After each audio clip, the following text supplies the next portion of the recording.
What's going on, YouTube? This is SG1 Sports, and you're watching our Big Ten channel. Going to give you a very early projected record for Maryland for the upcoming 2024 season. Before we get to that, let's look back at some of the projections from 2023. Here were some of the projections from last season, and you see 7-5. Maryland has become one of the easier teams to predict. You can see 7-5. Our projection had them at 7-5. My prediction was 7-5. Athlon had them at 7-5. The over/under was 7 to 7.5. So, I mean, this, again, has become a team that's been very easy to predict, really because they have separated themselves from the bottom of the Big Ten, but they're still a long ways away from those top teams, Michigan, Ohio State, Penn State. So it's been pretty easy to predict how their season is going to go. Obviously, with a new Big Ten, it's going to be different. A new quarterback for Maryland. So this year is going to be a little bit tougher to predict. Let's see what the projections say. Again, here's the schedule. This is the scale that we use. If it's in the red or green, those are games that are pretty much guaranteed wins or losses, and we will count those as wins and losses in the projection. 20 to 29, 71 to 80, those are games where I think a team's going to be a pretty big favorite, double-digit favorite. 30 to 39, 61 to 70, games where I think the spread's going to be closer to a touchdown, 6, 7, 8 points. And then the 50-50 games, they'll stay in the white. These are really games that can just go either way. So for Maryland, you've got a couple of easy wins, UConn and Villanova. And obviously, from 80% to 100%, that's a pretty big span. Obviously, Villanova is closer to 100% or 99%. UConn's closer to 80%. But still, I think both of those games do belong in the green. I think Maryland will be 18, 21-point favorites, probably against UConn, and even more than that against Villanova. So, yeah, these are pretty much guaranteed wins. Anything can happen. Obviously, UConn is a game where they could potentially lose. UConn's gotten better, but I think Maryland is in pretty good shape in both of those games. And then I think Michigan State's another game where they'll be a clear favorite. Playing at home, new head coach for Michigan State, it's going to probably take them some time.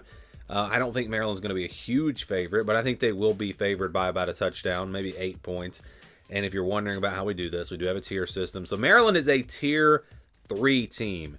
Michigan State's a tier 4 team, and Maryland does have home field advantage, so that's why that game is in the purple. If it was on the road, that would actually be a 50-50 game, which is what you see with some of these other games. But before we get to those 50-50 games, actually, let's look at the games in the red. So I'm going to go with Oregon and Penn State. I just don't see Maryland being able to compete in either one of these games on the road. Now, if one of these games was at home, it might be in the orange, and you might say they have a chance to pull off an upset, but they're probably going to be 18-plus point underdogs in both games. Again, you're talking about top-tier teams and having to play them on the road. I just do not see Maryland winning either one of these games. But now we get to those 50-50 games, and really that's the majority of the schedule. 7 of the 12 games are 50-50 games in my opinion. So back to what I was saying, like Virginia is a tier below Maryland, but it's on the road. Indiana is a tier below Maryland, but it's on the road. Minnesota is a tier below Maryland, but it's on the road. So that's why those games are considered 50-50 games, even though I do think Maryland is the better team. Northwestern, USC, Rutgers, those teams are all basically in the same tier as Maryland. Iowa is maybe in a tier above Maryland, but they get that game at home, and so that's why that one gets bumped up to a 50-50 game. So that's how it works. And again, you've got 7 games here that really could go either way. If I had to just predict who the favorite's going to be, Virginia, I'm going to say Maryland will be favored in that game. Indiana, probably Maryland is favored in that game. I do think Indiana is going to be a lot better this year. I don't think people realize the coaching change that they've made and the players they've brought in the transfer portal. I think that team's going to be a lot better than they were last year. Northwestern was a solid team last year. I think Maryland probably favored in that game as well. So you're talking about those first 3 50-50 games, all games where Maryland should be favored. USC probably going to be favored, even though this one's at Maryland. I think you'd probably pick the Trojans here to be favored. Minnesota is a tough one, but Maryland might be favored in that one as well. I think they'll be favored against Rutgers at home, probably a slight underdog against Iowa. So although we've got a bunch of 50-50 games, I really think there's only going to be maybe 4 games where they are underdogs. And again, that's the 2 games in the red. That's USC and that's Iowa. Schedule sets up really well with some of these big games, some of these big 50-50 games at home. Northwestern, USC, Rutgers, Iowa.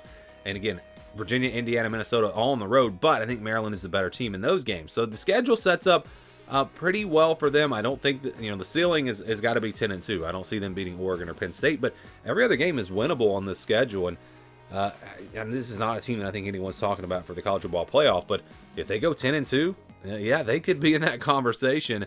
So what's the projection, though, when you average this all out? Because, again, the odds would say they're going to split all these 50-50 games. And that would mean, if they do that, you're talking about 7 games. You're talking about 3.5 losses. And then you add in Oregon and Penn State.